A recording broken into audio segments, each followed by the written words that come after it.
As umbrella protects us from rain, ozone layer protects the earth from UV rays. Hello everyone, this is Sneha and P. You are watching Learn with Sneha and P. Today's new word is shaft. Once again, shaft. The meaning of shaft is a ray of light or a bolt of lightning.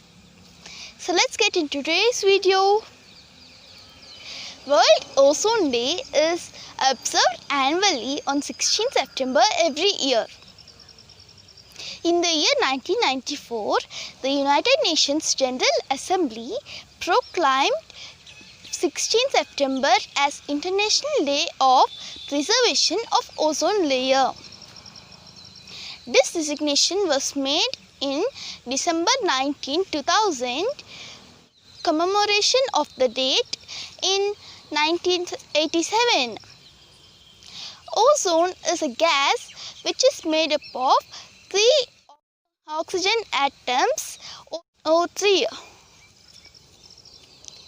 It naturally occurs in small amounts in the upper atmosphere, the stratosphere.